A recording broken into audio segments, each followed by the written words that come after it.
नमस्कार दोस्तों, एक बार फिर से आप सभी का हमारे YouTube चैनल एग्जाम अलर्ट में स्वागत है। दोस्तों, आज के इस वीडियो में हिंदी के 5वां पार्ट लेकर के आया हूं। जैसा कि आप सभी को ज्ञात है, अभी तक आप सभी ने हिंदी के 5 पार्ट पढ़ चुके हैं, जिसमें आप सभी को अगर जो भी स्टूडेंट पूरा पढ़ लिए होंगे तो उनको जो है आने वाले एग्जाम में बहुत ही बेनिफिट होने वाला है। इसी तरह से दोस्तों, आज का जो है ये वीडियो 5वां पार्ट होने वाला है और जनरल हिंदी का होने वाला है। वेरी मोस्ट एक्सपेक्टेड क्वेश्चन को लेकर के आया हूँ, जो कि आप सभी के एग्जाम पॉइंट ऑफ व्यू से बहुत ही महत्वपूर्ण होने वाला है। जो भी स्टूडेंट LLB एंट्रेंस एग्जामिनेशन 2023 का MJP RU बरेली यूनिवर्सिटी से देना चाहते हैं, उन सभी के लिए बहुत ही उपयोगी साबित होने वाली है वीडियो। इसलिए जो है वीडियो अंत तक जरूर देखिएगा बिना स्किप किए हुए। तो चलिए दोस्तों, बिना देर किए हुए स्टार्ट करते हैं। सबसे पहले क्वेश्चन की तरफ बढ़ते हैं। क्वेश्चन पहला हमारा क्या है, यहाँ पर आप स्क्रीन पर देख पा रहे होंगे दोस्तों। सबसे पहला क्वेश्चन क्या है, नीचे दिए गए शब्दों के सही संधि का विकल्प चुनिए। यहाँ पर आप देख सकते हैं पहला क्या है, संधि।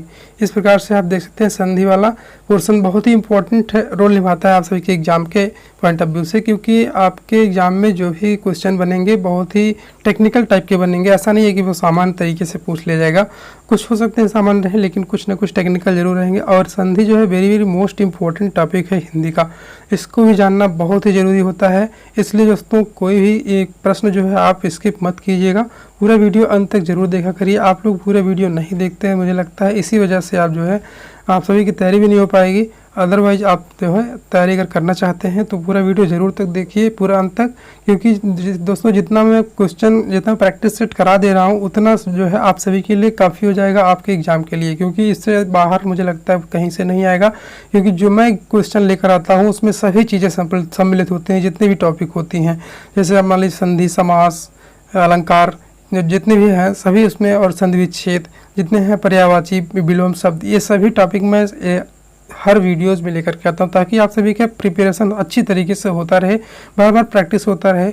इसीलिए कह रहा हूँ दोस्तों, पूरा वीडियो जरूर देखिएगा। अभी तक जो भी स्टूडेंट नए हों, जुड़े हों चैनल से, वो जो अभी अब पूरा वीडियो नहीं देख पाए हों, तो 3-4 पार्ट जो भी बने हैं वीडियोस इसके हिंदी के, आप प्लेलिस्ट में सीधे चले जाइए। वहाँ पर प्लेलिस्ट में आप देखेंगे MJP RU entrance LLB entrance examination 2023 के नाम से एक फोल्डर बना हुआ है, उस पर आप जाइए। एक बना है 2022 जो पिछले ईयर मैंने पढ़ा था, अब की बार जो है 2023 के नाम से बना है। वहाँ पर आप जाकर के पूरी वीडियो एक साथ पा सकते हैं। चैनल के पेज पर जाइए, वहाँ पर प्लेलिस्ट पे जाइए, प्लेलिस्ट में आपको सभी को पूरी वीडियोस मिल जाएंगी। तो चलिए दोस्तों स्टार्ट करते हैं बिना देर किए हुए। तो सबसे पहला क्वेश्चन आप सभी के स्क्रीन पर आ चुका है। यहाँ देख सकते हैं लिखा गया है, नीचे दिए गए शब्दों के सही संधि का विकल्प बताइए। सबसे पहले दिया गया है उज्ज्वल। तो उज्ज्वल का मतलब बताना है कि आपको कौन सी संधि उज्ज्वल में पाई जा रही है, ये आप सभी को बताना है।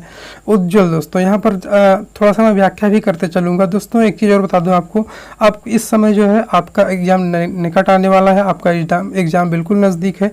इस वजह से मैं सोच रहा हूँ कि थोड़ा सा वीडियो भले ही लंबा हो जाए, लेकिन आप सभी को पूरी तरह से बहुत सारी क्वेश्चनों का संग्रह मिल जाए, ताकि आपको पढ़ने में आसानी हो।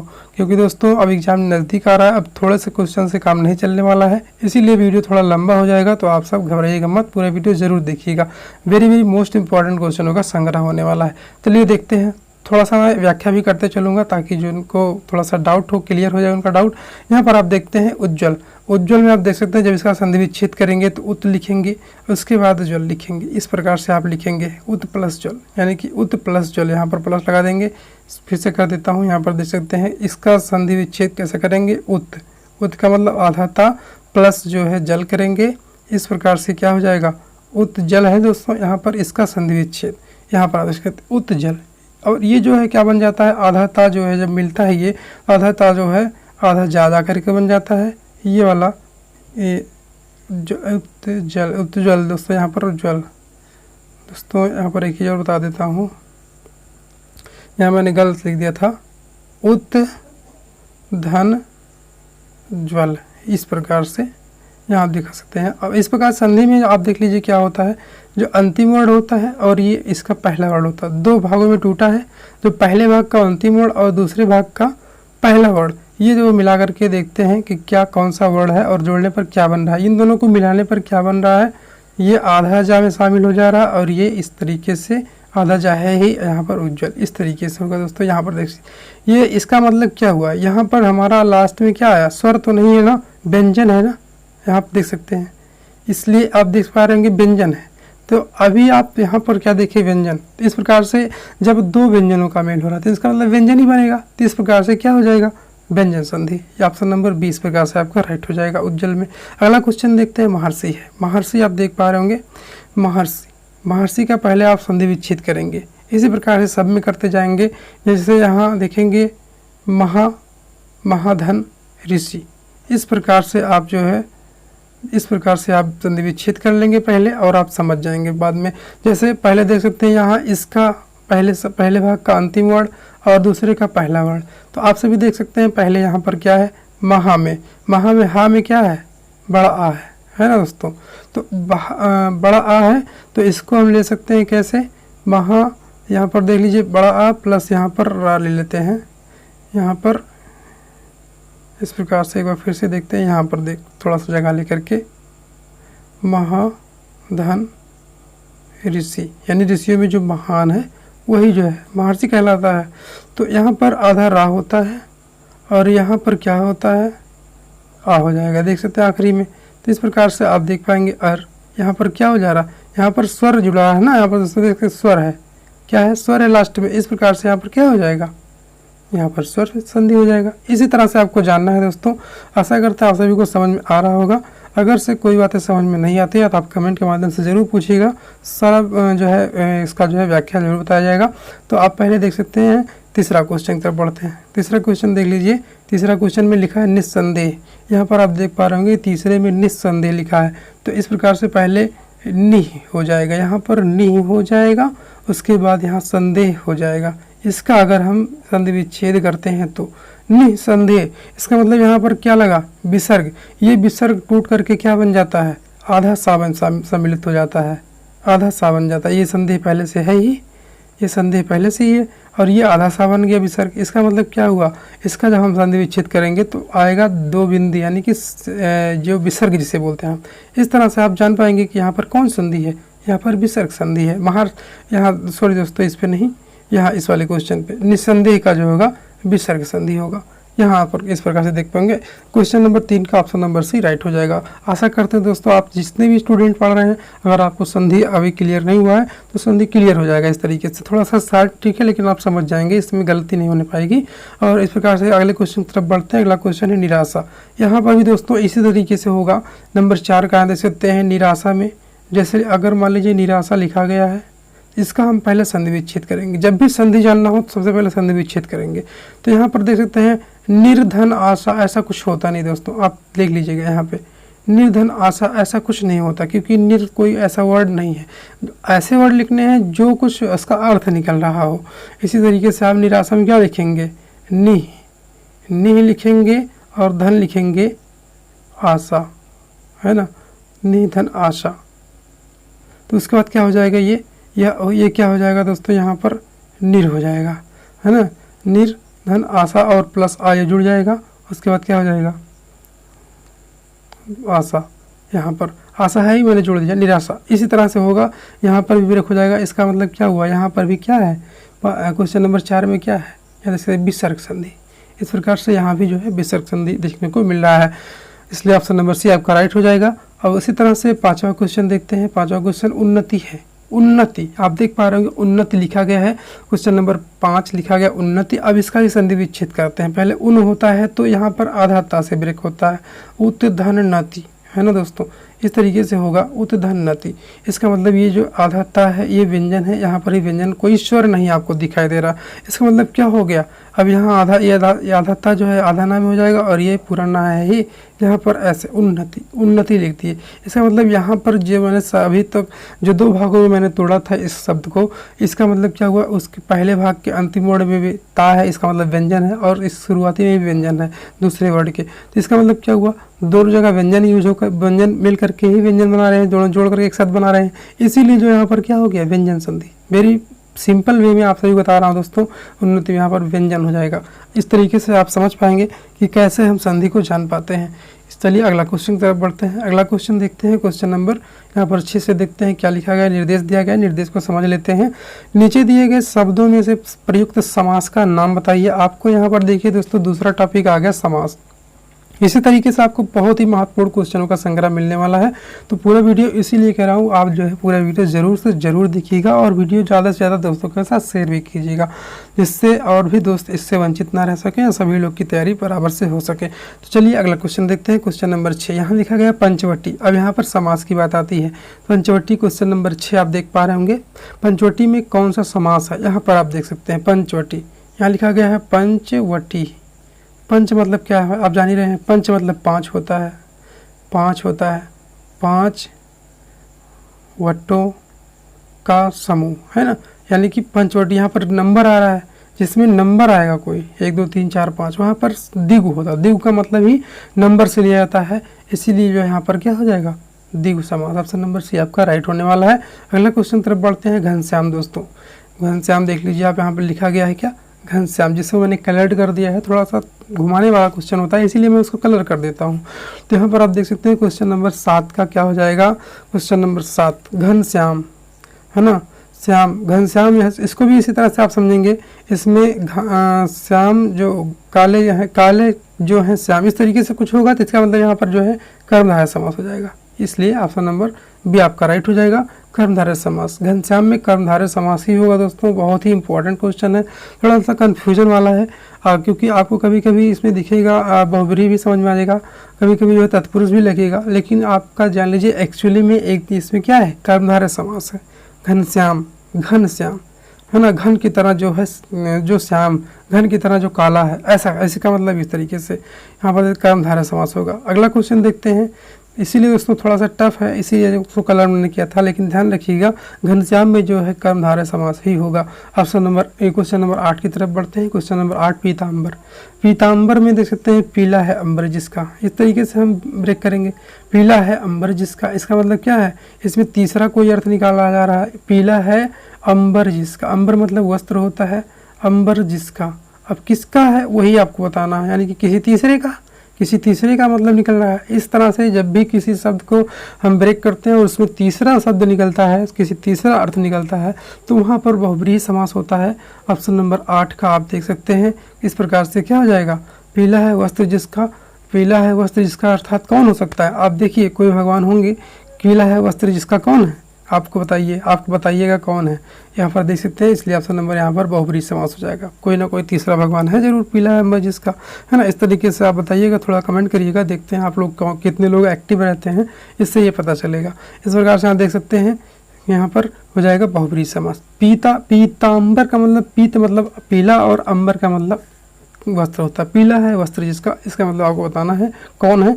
और उसी तरह से जो भी होंगे, यहाँ पर क्या है, तीसरा अर्थ निकल रहा है, इसलिए बहुब्रीहि समास हो गया। अगला क्वेश्चन देखते हैं, यथाशक्ति। अभी आप यथाशक्ति देख लीजिए, यथाशक्ति क्वेश्चन नंबर 9 में यथा, तथा, प्रति, इस तरीके से कोई भी अगर आपको पहले वर्ड में मिल जाता है तो वहाँ पर सीधी सी कुछ भी नहीं सोचना है। यहाँ पर यथा है, यहाँ पर यथा, ऐसे मान लीजिए यथा मिल गया, यथाशक्ति, अभी प्रथा मिल गया है ना, अभी प्रा मिल गया, खाली प्रा मिल गया है ना, जैसे प्रार्थना होता है। अभी इस तरीके से और इसी तरीके से कई सारे वर्ड्स हैं आपको मिलेंगे, जिसमें आप जो है इसका कोई ब्रेक नहीं कर पाएंगे, आप तोड़ नहीं पाएंगे इसको।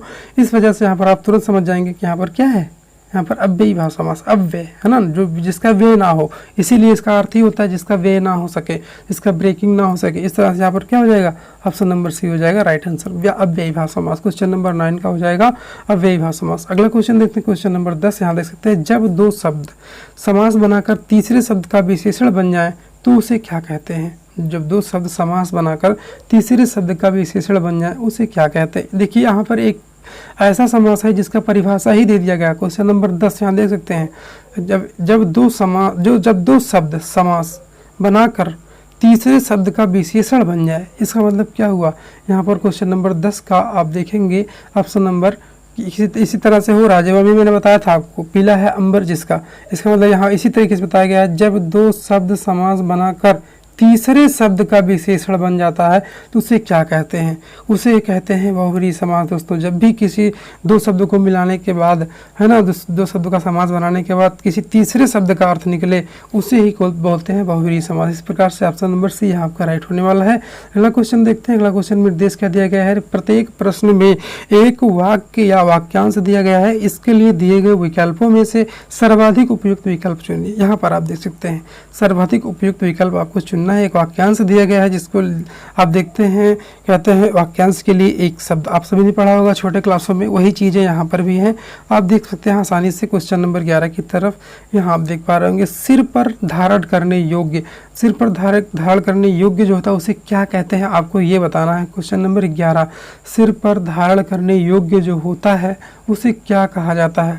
उसे क्या मुकुट कहा जाता है? ये तो मुकुट आप देख सकते हैं, कुछ लोग मुकुट भी बता देंगे, लेकिन दोस्तों मुकुट गलत है, क्योंकि सिर पर धारण करने योग्य कह रहा है। ऐसा नहीं कह रहा सिर पर धारण करने वाली वस्तु, ऐसा कुछ कहना जा रहा है। इसीलिए यहाँ पर क्या होगा? शिरोधार्य होगा। इस प्रकार से ऑप्शन नंबर सी आपका राइट आंसर हो जाएगा। यहाँ देख सकते हैं ऑप्शन नंबर सी वाला आपका राइट होने वाला है। इस तरीके से आपका ऑप्शन नंबर सी राइट हो जाएगा। शिरोधार्य उसे बोलते हैं। अगला क्वेश्चन की तरफ बढ़ते हैं। अगला क्वेश्चन कह रहा है क्वेश्चन नंबर 12, जो हर समय दूसरों की बुराई देखता हो, यहाँ आपको बताना है क्या उसे आलोचक कहेंगे या फिर उसे परनिंदक या फिर सर्वनिंदक या फिर छिद्रान्वेषी कहेंगे। क्वेश्चन नंबर 12 का ऑप्शन नंबर क्या हो जाएगा दोस्तों? जो दूसरों की बुराई करता है, परनिंदक। पर का मतलब ही दूसरा होता है, कहते नहीं सपोसी परपोसी, आप लोगों ने पढ़ा होगा इंग्लिश विज्ञान में, स्वपोषी और परपोषी। स्वपोषी का मतलब स्वयं से और पर का मतलब दूसरे के लिए। इस तरह से यहाँ पर भी है परनिंदक, यानी कि दूसरे की बुराई कर देखने वाला ही परनिंदक कहलाता है, उसे ही परनिंदक कहते हैं। इसलिए ऑप्शन नंबर बी आपका राइट हो जाएगा। अगला क्वेश्चन देखते हैं दोस्तों। अगली क्वेश्चन की तरफ बढ़ते हैं। क्वेश्चन नंबर 13 आपके सामने स्क्रीन पर आ गया है। यहाँ देख सकते हैं 13 नंबर क्वेश्चन, जो बहुत बोलता है उसे क्या कहते हैं? जो बहुत बोलता है उसे क्या कहते हैं? ऑप्शन बहुत सटीक रखे गए हैं, इसीलिए बहुत ही इंपॉर्टेंट क्वेश्चन है दोस्तों। आप सही ध्यान से पूरा पढ़ते चलिएगा, नहीं तो आप गलती भी कर सकते हैं। ऐसा मत समझिए कि हिंदी आसान होती है तो हम हिंदी गलत नहीं करेंगे। अभी मान के चलिए आपके एग्जाम में 20 नंबर के क्वेश्चन आने वाले हैं, यानी कि 20 क्वेश्चन मिलेंगे आपको, किसके? हिंदी के ही मिलेंगे। वहाँ पर 20 में कम से कम अगर आप 20 नहीं सही कर पा रहे हैं, कम से कम 18 तो सही ही करिए, तब जान के मान के चलिए कि आप जो है कंपटीशन में आगे हैं। अदरवाइज बहुत सारे बच्चे 20 के 20 भी सही करेंगे और आप नहीं कर पाएंगे तो जान लीजिए आपका क्या होने वाला है। इसी तरीके से बता रहा हूँ, हिंदी को इतने हल्के में मत लीजिए, हल्के में लीजिए लेकिन इतना भी मत ले लीजिए कि इसको छोड़ ही दीजिए एकदम से। क्वेश्चन नंबर 13 देखते हैं। क्वेश्चन नंबर 13 देख सकते हैं, जो बहुत बोलता है उसे क्या कहते हैं? उसे वाक्पटु नहीं कहते, वाक चातुर नहीं कहते, बहुभाषी नहीं कहते, उसे वाचाल कहते हैं। Very very most important question है। जो बहुत बोलता है उसे वाचाल बोलते हैं, ध्यान रखिएगा। अगला क्वेश्चन की तरफ बढ़ते हैं। क्वेश्चन नंबर 14 यहाँ देख सकते हैं, जिससे जीता ना जा सके, जिसे जीता ना जा सके थोड़ा सा आसान भले है, लेकिन देख लीजिए एक बार, जिसे जीता ना जा सके उसे क्या कहते हैं? अजेय कहते हैं। बहुत सारे लोग जानते होंगे इसको। दोपहर के बाद का समय क्या कहलाता है? अब यहाँ आप सभी ने देखा भी होगा, बहुत बार देखा होगा। क्वेश्चन नंबर 15 आप देख सकते हैं। क्वेश्चन नंबर 15 का क्या होता है? दोपहर के बाद का समय, क्या हम उसे पूर्वाह्न बोलते हैं, क्या उसे अपराह्न बोलते हैं, क्या इसे मध्याह्न बोलते हैं? यह आप सभी को बताना है। क्वेश्चन नंबर 15, क्वेश्चन नंबर 15 का ऑप्शन नंबर सी वाला राइट हो जाएगा दोस्तों, मध्याह्न बोलेंगे। दोपहर के बाद का समय दोस्तों, यहाँ पर मुझे भी थोड़ा सा क्लियर नहीं है, मतलब क्लियर का मतलब डाउट हो रहा है मुझे, क्योंकि मध्याह्न तो बीच का होता है, ये वाला ऑप्शन सही है, लेकिन ऑप्शन जो है यहाँ पर बी वाला होना चाहिए, अपराह्न होना चाहिए, क्योंकि दोपहर नहीं सर दोस्तों, ठीक है, क्लियर है, मुझे क्लियर हो गया। क्योंकि यहाँ पर ऐसा है, आप सभी को बता दूं मैं, पूर्वाह्न का मतलब जैसे दोपहर होने से पहले ही, और अपराह्न का मतलब दोपहर हो चुका है ना दोस्तों, दोपहर हो चुका है, मिड मतलब दोपहर मिड एकदम, है ना, दोपहर मिड एकदम मिडिल में। अब इसका मतलब क्या हुआ? एकदम दोपहर जस्ट दोपहर। और ये मध्याह्न का मतलब ये 12 बजे के बाद वाला समय, यानी कि दोपहर के बाद का समय मध्याह्न कहलाता है। इसी तरह से ऑप्शन नंबर सी आपका राइट हो जाएगा, और कोई भी डाउट नहीं है, वही वाला ऑप्शन सही होगा। मुझे डाउट क्लियर हो गया, क्योंकि ऐसा ऑप्शन है थोड़ा कंफ्यूज कर देगा, इसीलिए मैंने यहाँ कलर्ड कर दिया था इसको। जब मैं पढ़ रहा था तब भी मुझे कन्फ्यूजन हो रही थी, लेकिन यहाँ पर ऐसा है कि आपका मध्याह्न ही होगा, कभी आप गलती से अपराह्न मत लगाइएगा। Very very most important question है, इसलिए क्योंकि ऑप्शन ही इतने सटीक रखे गए हैं तो आप गलतियाँ कर सकते हैं, इसलिए ऑप्शन नंबर सी आप ध्यान रखिएगा, इसका दोपहर के बाद का समय मध्याह्न कहलाता है। अगला क्वेश्चन तरफ बढ़ते हैं। यहाँ पर निर्देश दिया गया है कुछ, प्रत्येक प्रश्न में एक मुहावरा या लोकोक्ति दी गई है।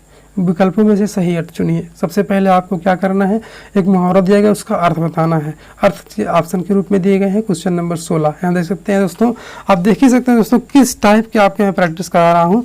आप खुद ही आप बताइए, मुझे कुछ कहने की ज़रूरत नहीं है।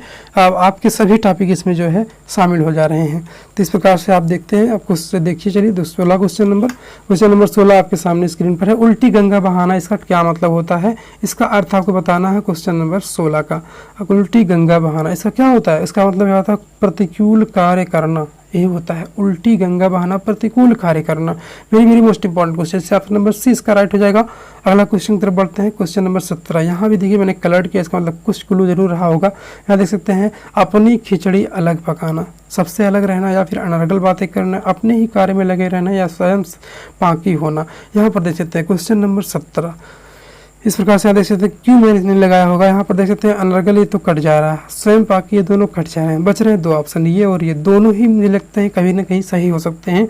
लेकिन फिर भी जिसमें इसमें से जो ज़्यादा सटीक है उसको आपको बताना है। इसमें सबसे सटीक ऑप्शन नंबर ए है, सबसे अलग रहना, इसे कहते हैं अपनी खिचड़ी अलग पकाना। ऑप्शन नंबर ए आपका राइट हो जाएगा, अलग, सबसे अलग रहना।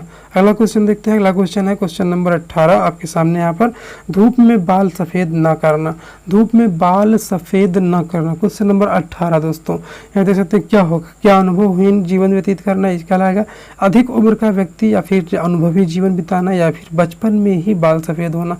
क्या आपको लग रहा है ऐसे कोई ऑप्शन सही है? धूप में बाल सफ़ेद ना होना, अभी आप इस तरीके से समझ नहीं पाएंगे इसका मतलब। अब इसका मतलब ये हुआ कि लोग आप देखते होंगे व्यंग्य मारते हुए या फिर कहावत कहते होंगे, ऐसे ही धूप में बाल सफ़ेद नहीं हुए हैं। इसका मतलब क्या हुआ, मैंने बहुत अनुभव किया है अपने जीवन में। इसका मतलब क्या हुआ, अनुभवी जीवन बिताना। ऑप्शन नंबर सी आपका राइट आंसर हो जाएगा।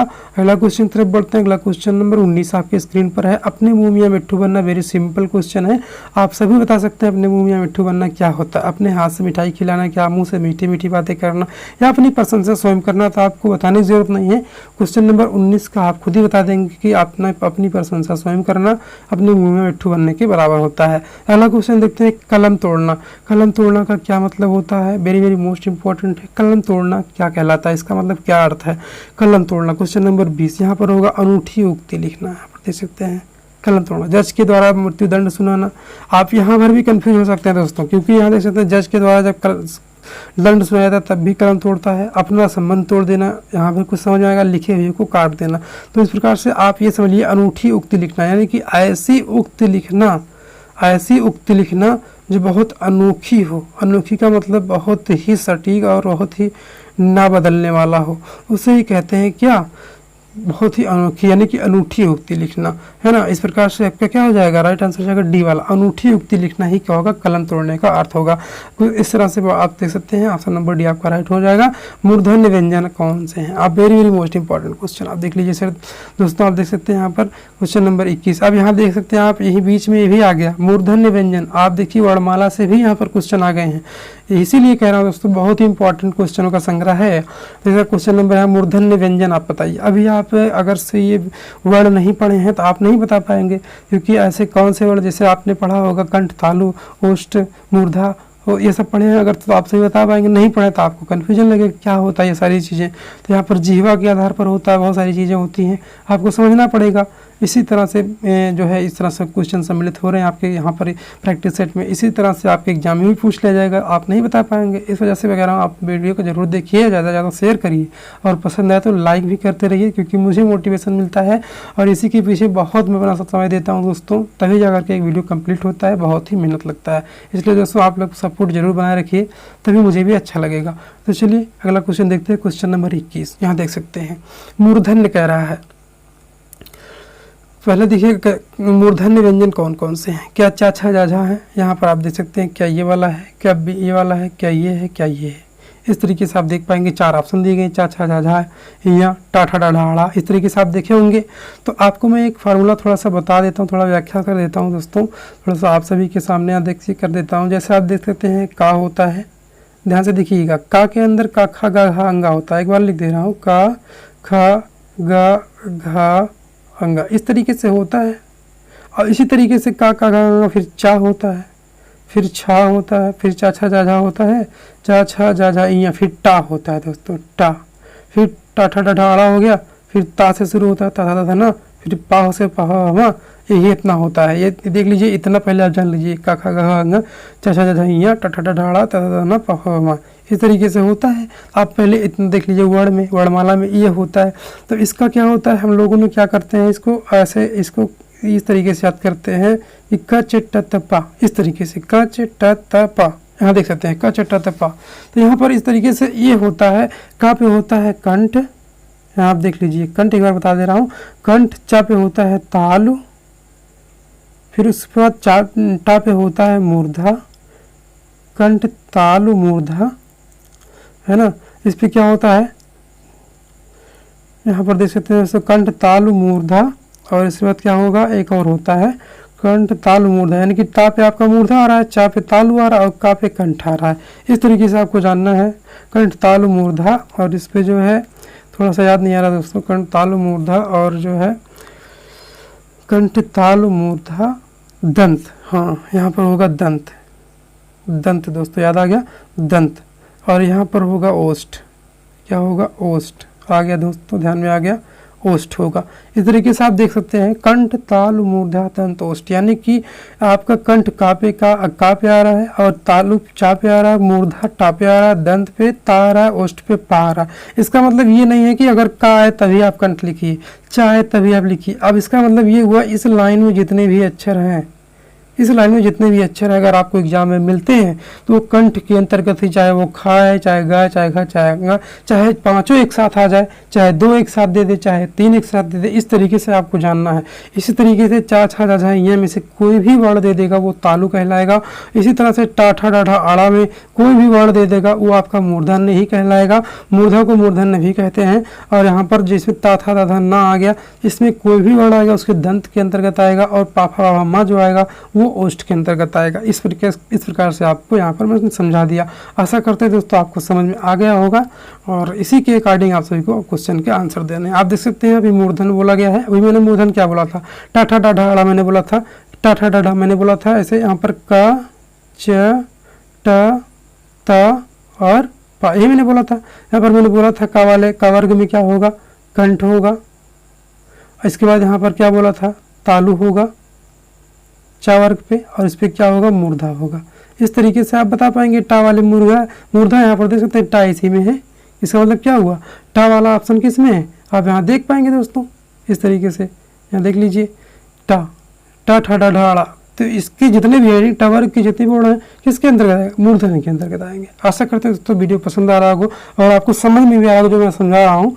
इस तरीके से यहाँ पर ऑप्शन नंबर भी आपका राइट हो जाएगा। अगला क्वेश्चन देखते हैं। अगला क्वेश्चन अभी ये बताने का ये मतलब था दोस्तों, क्योंकि यहाँ पर बहुत सारे क्वेश्चन नहीं दिए, सिर्फ इसका देख सकते हैं यहाँ पर एक ही क्वेश्चन दिया गया है। तो अब मैंने इतना बता दिया, हो सकता है आपके एग्जाम में कहीं दूसरे से पूछ ले, तो इतना आप ध्यान दे सकते हैं, आप समझ पाएंगे तो आसानी से लिख भी पाएंगे। तो कहीं से ही पूछ सकता है, कावर से, टावर से, चावर से, पावर से, कहीं से पूछेगा तो आप बता पाएंगे। तो अगला क्वेश्चन की तरफ बढ़ते हैं। अगला क्वेश्चन यहाँ पर देख सकते हैं, यहाँ पर क्वेश्चन नंबर 22, कठिन काव्य के प्रेत हैं, यह किस कवि के लिए कहा गया है, बहुत ही इंपॉर्टेंट है। आप देख सकते हैं कठिन काव्य के प्रेत हैं, कौन से कवि को कहते हैं कठिन काव्य के प्रेत हैं। ये क्वेश्चन नंबर 22 आप देख लीजिए, यहाँ पर बहुत ही इंपॉर्टेंट है क्वेश्चन है, खोजने पर नहीं मिलेंगे आपको। क्वेश्चन नंबर 22 का देख लीजिए आप, कौन से हैं, कौन से कवि, केशव दास, यहाँ देख सकते हैं। इन्हें जो है केशव दास जी को कठिन काव्य का प्रेत कहा था। इसका मतलब इनका जो काव्य है बहुत कठिन होते हैं, इसीलिए इसका ऐसा ही इनका नाम दिया गया है, कठिन काव्य के प्रेत, केशव दास। ऑप्शन नंबर डी आपका राइट हो जाएगा। क्योंकि दोस्तों निराला का आपने पढ़ा है, अज्ञेय का पढ़ा है, बिहारी का, सभी आसान दिखते हैं, इसलिए केशव दास जी का यह बहुत इंपॉर्टेंट है, कठिन काव्य के प्रेत कहलाते हैं केशव दास जी। अगला क्वेश्चन देख लीजिए, यहाँ पर क्या है, क्वेश्चन नंबर 23, आषाढ़ का एक दिन किसके लेखक हैं। आषाढ़ का एक दिन जो है, जो रचना है, ये इसके लेखक कौन है आपको बताना है। क्वेश्चन नंबर 23 में, क्वेश्चन नंबर 23 यहाँ देख सकते हैं, आषाढ़ का एक दिन, वेरी वेरी मोस्ट इंपॉर्टेंट दोस्तों। देख लीजिए रचना से भी आपको मैंने एक दिन रचना ही केवल कराया था, तो यहाँ देख लीजिए रचना से भी क्वेश्चन आपके पूछे जा सकते हैं।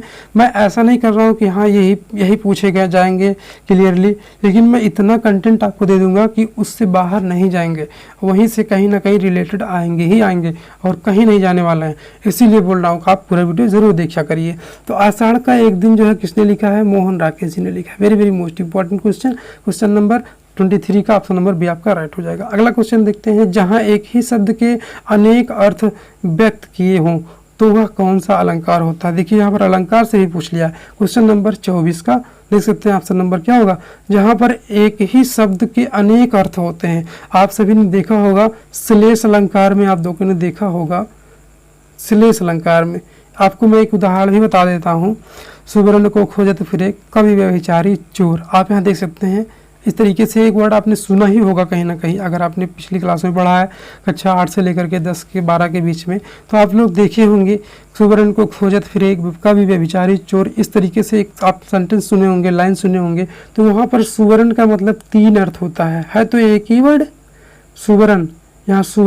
यहाँ सुवर्ण का 3 अर्थ होता है। एक सुवर्ण सोना कहलाता है ना, एक सुवर्ण सोना कहलाता है और दूसरा कहलाता है सुवर्ण सुंदर स्त्री, एक और होता है सुवर्ण, है ना। इस तरीके से आपके कई अर्थ, यानी कि कहने का मतलब एक ही शब्द में कई अर्थ छिपे हुए हों, इसको क्या कहते हैं, श्लेष अलंकार। Very very most important question. Option number C आपका राइट हो जाएगा। अगला क्वेश्चन देखते हैं, काकू का क्या अर्थ है। बहुत ही इंपॉर्टेंट क्वेश्चन है काकू का क्या अर्थ। क्वेश्चन नंबर 25 आपके सामने है। काकू का क्या अर्थ है आपको बताना है। काकू क्या कौआ को कहते हैं, काटू को कहते हैं, चाचा को कहते हैं? नहीं दोस्तों, यहाँ पर ऑप्शन नंबर डी व्यंग बोलता हूँ। जिसे व्यंग कहते हैं उसे काकू बोलते हैं। काकू का अर्थ ही व्यंग होता है, इसलिए ऑप्शन नंबर डी आपका राइट हो जाएगा। बहुत ही महत्वपूर्ण क्वेश्चन है, तो ध्यान रखिएगा। आ जाएगा तो आप कोई नहीं बता पाएगा। आप देख सकते हैं क्वेश्चन नंबर 26 यहाँ देख सकते हैं, को नहीं जानत है जग में कपि संकट मोचन नाम तिहारो। यहाँ पर देख लीजिए दोहा दिया गया है। इस प्रकार से आपको बताना है दोहा दिया गया क्या, मैं भी नहीं बता सकता दोस्तों, क्योंकि मुझे थोड़ी हंसी आ गई। ऐसा नहीं है कि मैंने कह दिया, क्योंकि मैं देख रहा हूँ ऑप्शन में दोहा भी लिखा गया है, तो जरूरी नहीं है कि दोहा ही हो। और शालिनी और मत गेंद कुंडली लिखा है, सोठा तो है नहीं दोस्तों, हो भी सकता है दोहा, ऑप्शन में दोहा भी हो सकता है। क्वेश्चन नंबर 26 का दे सकते हैं। अब मैंने आपको बताया था मात्राओं से आपको पता पाएंगे कि दोहा है कि सोठा है कि चौपाई है कि क्या है, कि मतगेंद है कि कुंडली है। इस तरीके से आप देख पाएंगे। मात्राओं को गिनिएगा, जहाँ ओ की मात्रा है डबल रहेगा, छोटी की मात्रा है तो सिंगल पाई रहेगा। इस तरीके से आप गिन पाएंगे। आप गिन लीजिए, यहाँ पर देख सकते हैं, यहाँ पर 2 हो जाएगा, यहाँ 1 2 1 3 और यहाँ पर अंक बिंदी है, यहाँ पर भी 2 हो जाएगा। 2 1 3 और एक यहाँ 4 2 5 5 और 2 7 और 1 8 1 9 2 11 1 12 13 और 14 15, यहाँ पर 15 है दोस्तों। फिर इसमें देखते हैं 1 1 2 2 4 1 5 6 2 8 9 10 2 12 13 14 16 17 18 यहाँ पर दिखाई दे रहा है दोस्तों। इस तरीके से हो सकता है, मुझे पता नहीं। इसका ऑप्शन नंबर ये वाला मतगेंद है, option number C. Question number 26 का ऑप्शन नंबर सी वाला राइट है। अब मतगेंद में होता क्या ये मुझे नहीं पता, इसलिए मैं इसका व्याख्या नहीं कर सकता हूँ, नहीं तो ये कर देता। किस तरीके से देखते हैं आप उसको, मतगेंद की एक परिभाषा आप देख लीजिएगा कहीं पर अगर मिल जाए तो। मतगेंद होता क्या है, उसको कैसे पहचानते हैं, ये आप देख लीजिएगा। बाकी यहाँ पर इस वाली लाइन में मतगेंद ही ऑप्शन सही होगा। अगला क्वेश्चन देखते हैं। अगला क्वेश्चन आपके सामने स्क्रीन पर है, क्वेश्चन नंबर 27 यहाँ देख पा रहे होंगे। क्वेश्चन नंबर 27, किस छंद में 6 चरण होते हैं। बहुत ही इंपॉर्टेंट है दोस्तों। क्या दोहा में होता है, क्या चौपाई में, क्या बरई में, क्या फिर सोरठा या फिर छप्पे में। बहुत ही इंपॉर्टेंट दोस्तों। देख लीजिए यहाँ पर किससे है, अलंकार से संबंधित ये सभी सारी चीज़ें हैं। यहाँ देख पा रहे होंगे क्वेश्चन नंबर 27। क्वेश्चन नंबर 27 बहुत ही इंपॉर्टेंट क्वेश्चन है।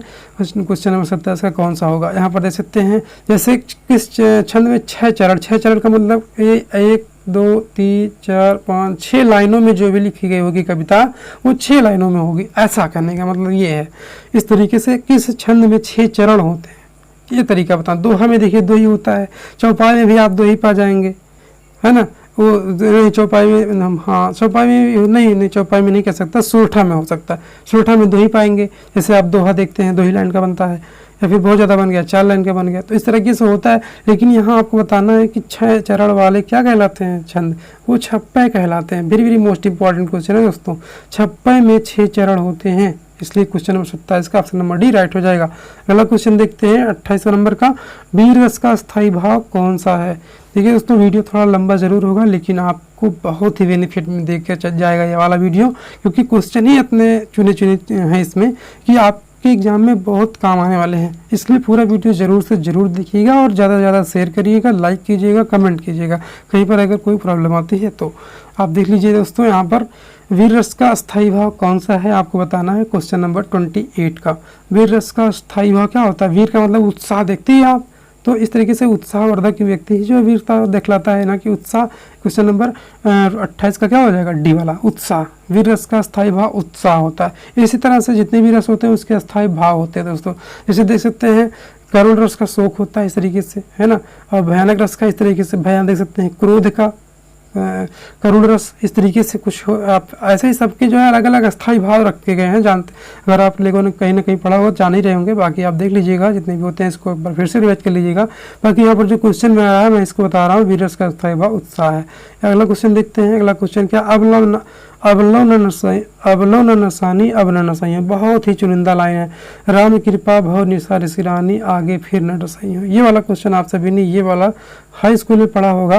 Very very most important line दोस्तों, क्योंकि मैं अब हाई स्कूल में मुझे याद आ रहा है, हाई स्कूल या इंटर मैंने पढ़ा था इसलिए मुझे अभी तक याद है। अवलौन नसानी अब न नसाई हो, यहाँ पर कौन सा रस है आपको बताना है। क्वेश्चन नंबर 29 यहाँ पर देख सकते हैं, अवलौन नसानी अवलौन नसाई हो, राम कृपा भव निशा सिरानी आगे फिर नसाई हो।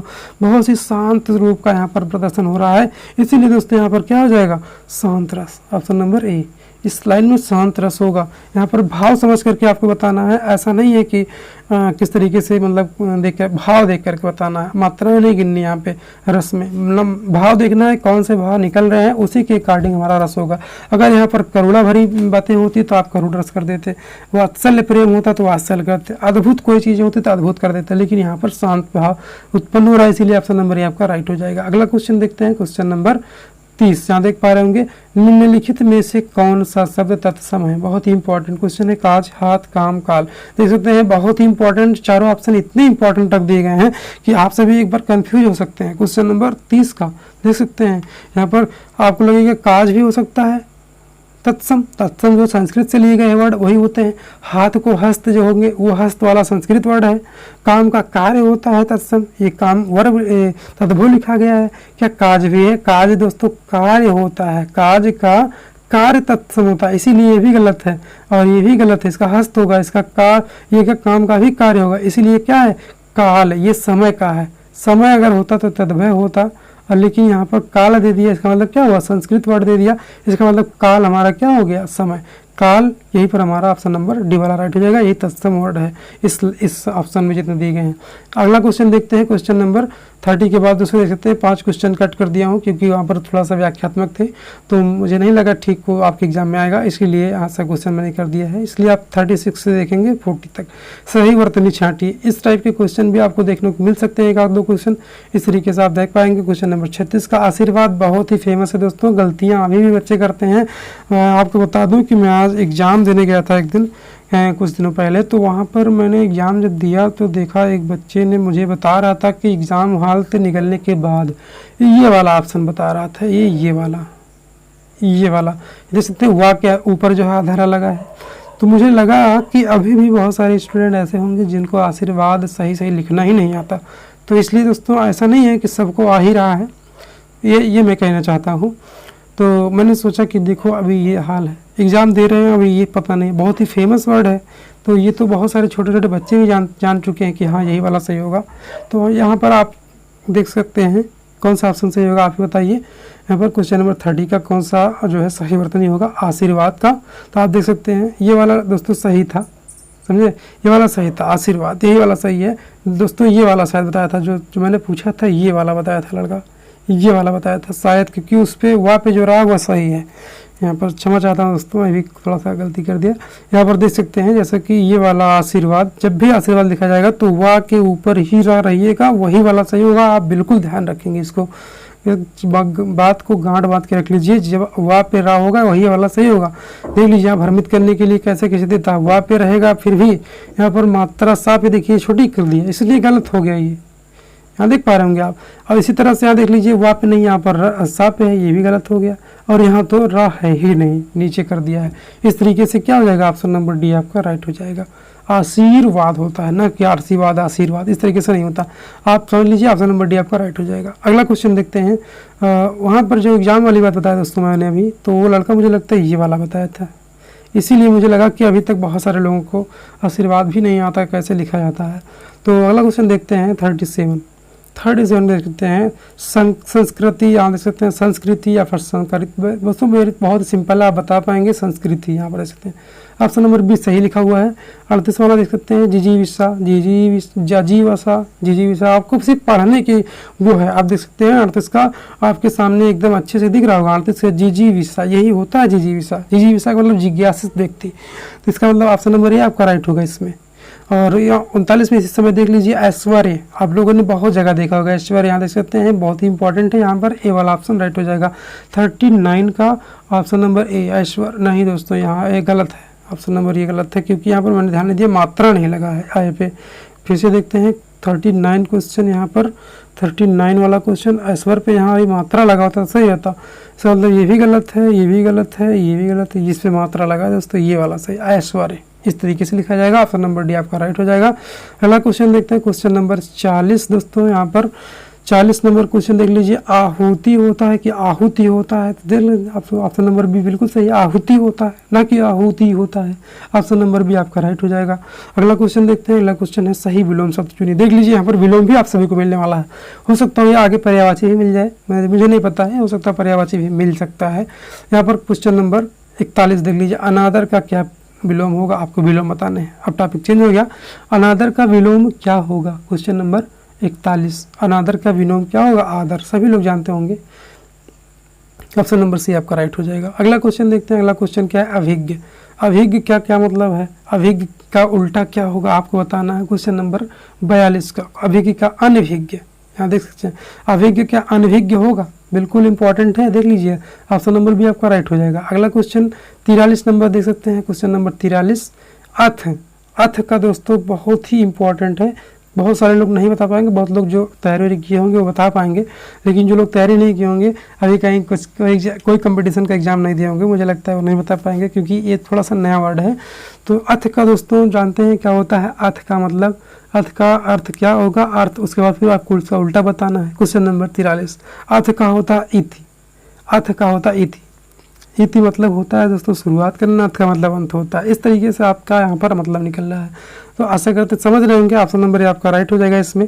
अगला क्वेश्चन देखते हैं, करुण। करुण, करुण का क्या विलोम होगा, यहाँ पर देख सकते हैं करुण का, क्वेश्चन नंबर 44, करुण का क्या होगा। यहाँ पर बहुत ही इंपॉर्टेंट क्वेश्चन है दोस्तों, अगर इस क्वेश्चन को जो बता लेगा मुझे लगेगा कि वो बहुत नॉलेजेबल इंसान है, क्योंकि यहाँ देख सकते हैं करुण का 4 ऑप्शन आपके सामने है, निष्ठुर, निर्दय, कठोर और कोमल, इसका विलोम आपको बताना है। बहुत ही इंपॉर्टेंट और सटीक ऑप्शन रखा है कि आपको बताने में एक बार कंफ्यूज हो जाएंगे। देख सकते हैं करुण का उल्टा बताना है ना कि सीधा, इसका अर्थ करुण का उल्टा क्या होगा, क्या निष्ठुर होगा, क्या निर्दय होगा, निर्दय भी उसी टाइप से मैच हो रहा है ऐसा लग रहा है, तभी पर्यायवाचियाँ रखी गई हैं। तो इस प्रकार से करुण का आप बहुत सारे लोग कोमल बताएंगे, मुझे लगता है ऐसा, बहुत सारे लोग बताएंगे, लेकिन ये नहीं, ये गलत है ना। क्वेश्चन नंबर 44 का ऑप्शन नंबर डी वाला गलत है, तो मैं आपको बता देना चाहता हूँ इसका कौन सा सही होगा, ऑप्शन नंबर ए वाला, करुण का होगा निष्ठुर, है ना दोस्तों, करुण का निष्ठुर होगा, बहुत ही इंपॉर्टेंट है, करुण का मतलब निष्ठुर होगा, ऑप्शन नंबर ए, करुण का उल्टा निष्ठुर, करुण का विलोम निष्ठुर, ऑप्शन नंबर ए आपका राइट है। बहुत ही कई बार बोल रहा है, इसका ही मतलब आप हिट हो जाए कमेंट में। रिजु, आप देख सकते हैं रिजु का क्या मतलब है, और रिजु का उल्टा बताना है। रिजु रेखा, आप लोगों ने पढ़ा होगा मैथ में रिजु रेखा, आप सभी जब कक्षा 8-10 में पढ़े होंगे तो रिजु रेखा नाम से एक लाइन पढ़े हुए होंगे, तो क्वेश्चन नंबर 45 में लिखा गया वही रिजु, रिजु क्या है, तो आपको बताना है रिजु, रिजु का मतलब क्या होता है और उसका उल्टा क्या होता है, उसका उल्टा होता है तिर्यक रेखा, है ना। तो रिजु का मतलब होता है सीधा सरल इस टाइप का थोड़ा, और रिजु का मतलब देख लीजिए यहाँ पर तिर्यक होगा, इसका उल्टा, रिजु का उल्टा जो है तिर्यक होगा, आप गलत मत लगाइएगा। क्वेश्चन नंबर 45 का ऑप्शन नंबर सी, तिर्यक। अगला क्वेश्चन देखते हैं, थोड़ा पैटर्न चेंज हो गया है, नीचे 4-4 शब्दों के समूह दिए गए हैं, प्रत्येक के 3 पर्यायवत हैं और एक भिन्नार्थी, भिन्नार्थी शब्द चुनिए। इसका मतलब क्या है कि इसमें ऐसे दिए गए हैं 3 पर्यायवाची हैं और एक अलग है। आंधी का मतलब देख लीजिए, क्वेश्चन नंबर 46, एक अलग है वही आपको बताना है। आंधी का मतलब देख सकते हैं यहाँ पर ऑप्शन नंबर, क्वेश्चन नंबर 46 में देख सकते हैं तूफान भी होता है ना, बवंडर भी आंधी का कहते हैं, एक तरीके से मुझे लगता है सी वाला भी यही होगा, भयंकर, तो आंधी का भयंकर रूप होता है। इस तरीके से तीनों एक अर्थ में आ रहे हैं, और ये अंधड़ दूसरा आ रहा, क्वेश्चन नंबर 46, है ना। इस तरीके से क्या हो रहा है, एक अलग है, ये आपको बताना। सॉरी दोस्तों, आप देखिएगा क्वेश्चन नंबर 46, यहाँ पर देख सकते हैं। और हो सकता है अभी मैं गेस कर रहा हूँ, तो सभी बता नहीं रहा हूँ कौन सा सही होगा, लेकिन मैं अब बताने वाला हूँ। यहाँ देख सकते हैं, अभी देख सकते हैं इसका क्या होगा। बहुत सारे लोग क्या करेंगे, यही वाला ऑप्शन बता देंगे, अंधड़। तो ये नहीं होगा दोस्तों। आंधी का ये जो है इसमें से 3 एक समान है, तो ये तीनों एक समान नहीं है, इसमें से अलग है। तो ये देख लीजिए आप, यहाँ पर ये भयंकर वाला अलग है ना। ये भयंकर दोस्तों आंधी से रिलेटेड नहीं हो सकता, मैं भी बोला था, लेकिन ऐसा नहीं है। यहाँ देखिए तूफान, बॉन्डर और ये अंधड़ मतलब आंधी से ही लिया गया है, ये मैं कहना चाह रहा हूँ। इसका मतलब ये तीनों एक समान है, लेकिन ये जो है अलग है। कौन अलग है? ये वाला अलग है, ऑप्शन नंबर सी, भयंकर। इसका मतलब ये आंधी के पर्यायवाची रूप नहीं है, इसीलिए ऑप्शन नंबर सी आपका राइट हो जाएगा। अगला क्वेश्चन देखते हैं, क्वेश्चन नंबर 47, तारू। तारू का अर्थ क्या होता है? उसका मतलब आप देख लीजिए, 3 पर्यायवाची इसके होंगे। तारू, क्वेश्चन नंबर 47 है ना। तारू का मतलब क्या होता है? आप तारू वृक्ष देखे होंगे, समझे, वृक्ष होता है इसका मतलब। तो तड़ाक देखते होंगे, बिटप, बिटप का मतलब भी वृक्ष होता है। यहाँ पर आप सभी दोस्तों एक साथ से पर्यायवाची ही पढ़ रहे हैं, उसके बावजूद एक अलग पढ़ रहे हैं। इससे आपको सीख मिलेगी पर्यायवाची भी क्या होती है। तारू की पर्यायवाची देख लीजिए, विटप होता है, पादप होता है, मैंने भी बताया था, पादप मतलब पौधा, और द्रुम मतलब भी होता है पौधा ही, डाल इसे बोल देते हैं, तो डाल या फिर पौधा इस तरीके से। तो इसका मतलब और तड़ाग अलग है, तड़ाग का मतलब तालाब होता है, इसलिए ऑप्शन नंबर बी वाला आपका राइट हो जाएगा। तड़ाग इन तीनों से अलग है, अलग ही छांटने हमको। अगला क्वेश्चन, कुबेर। कुबेर का मतलब जान ही रहे हैं आप, कुबेर का मतलब धन होता है, इस तरीके से कुछ होता है। तो आप देख लीजिए, कुबेर कहते नहीं, इसका कुबेर जो है कुबेर रुपये, तो धन होता है इसका मतलब। तो क्वेश्चन नंबर 48 आप देख लीजिए दोस्तों, क्वेश्चन नंबर 48 का कुबेर का क्या ऑप्शन सही होगा। क्वेश्चन नंबर 48, क्वेश्चन नंबर 48 में आप सभी को ये बताना है कि कौन 3 एक समान है और कौन अलग है। क्या असमय, धनद, धनादि, धनेश्वर। आप देखिए, धन मैंने बोला, अब इसमें सीधे सीधे दिखाई दे रहा है, धनद, धनादि, धनाधिप, धनेश्वर, ये तीनों एक जैसे हैं, इसका मतलब असमय। इसका मतलब ये हुआ, ये वाला ऑप्शन आपका सही हो जाएगा, ऑप्शन नंबर ए। कुबेर का जो अर्थ है तीनों एक समान ये है, बाकी ये अलग है, इसलिए ऑप्शन नंबर ए आपका राइट हो जाएगा। अगला क्वेश्चन आपके सामने है, क्वेश्चन नंबर 49 दोस्तों, यहाँ पर देख पा रहे होंगे। क्वेश्चन नंबर 49, ऊंचा। ऊंचा का कौन सा मतलब है? देख सकते हैं, विशाल, शीर्षस्थ, उच्च, उत्तुंग। क्या 3 अलग है? 3 एक है और 1 अलग है, वही आपको छांटना है। क्वेश्चन नंबर 49 में, ऊंचा। ऊंचा में कौन अलग है आपको बताना है, इसका अर्थ में कौन अलग है। क्वेश्चन नंबर 49, क्या देखिए, ये ऊंचा, शीर्ष मतलब जाने रहे, ऊंचाई का मतलब, उच्च का मतलब ही ऊंचा होता है, और उत्तुंग का मतलब भी ऊंचा ही होता है। इस प्रकार से ऑप्शन नंबर डी वाला आपका राइट हो जाएगा। विशाल का मतलब बड़ा होता है, यहाँ पर डिफरेंट यही है, ऊंचा और बड़े में अंतर होता है, इसलिए ऑप्शन नंबर डी आपका राइट हो जाएगा। और इस सेशन का लास्ट क्वेश्चन, क्वेश्चन नंबर 50, यहाँ पर देख सकते हैं, उदधि। उदधि लिखा गया, उदधि का क्या मतलब होता है आपको बताना है। उदधि, यहाँ पर आप पर्यायवाची ही सीख रहे हैं दोस्तों। क्वेश्चन नंबर 50 का आपका क्या हो जाएगा, उदधि। उदधि का क्या मतलब है? नीरधि, पयोधि, जलधि, यानी कि क्या है दोस्तों, बादल का ये पर्यायवाची है, नीरधि, दलधि, पयोधि, जलधि। यहाँ पर दधि अलग है, इसलिए ऑप्शन नंबर कौन सा सही हो जाएगा, यहाँ पर ये है, इसलिए ऑप्शन नंबर कौन सा सही होगा आपका, ऑप्शन नंबर सी आपका राइट हो जाएगा। ये अलग, दधि का मतलब ही अलग होता है, इसीलिए जो दोस्तों ऑप्शन नंबर सी आपका राइट है। तो दोस्तों आशा करते हैं वीडियो पूरा पसंद आया होगा, पसंद आया तो लाइक कीजिएगा, दोस्तों के साथ शेयर कीजिएगा, क्योंकि दोस्तों जब भी आप लाइक करते हैं तो मेरा मोटिवेशन बढ़ता है कि हाँ, आप सभी लोगों को पसंद आ रहा है मेरा वीडियो और आपको अच्छे क्वेश्चन के कंटेंट मिल रहा है, मैं ये उम्मीद कर सकता हूँ। और दोस्तों के साथ शेयर करने से ये होगा दोस्तों, ज़्यादा से ज़्यादा लोग देख पाएंगे। और अभी तक जो हमारे चैनल पर नए हो और सब्सक्राइब नहीं किए हो तो सब्सक्राइब ज़रूर कर लीजिए और बेल आइकन को प्रेस करके रखिए, ताकि मैं जैसे ही कोई वीडियो अपलोड करूँ तो नोटिफिकेशन के रूप में आप सभी को पता चल जाए कि वीडियो आ चुकी है, उसको एक बार देखना चाहिए। तो चलिए दोस्तों, मिलते हैं किसी ऐसे ही महत्वपूर्ण वीडियो के साथ। धन्यवाद।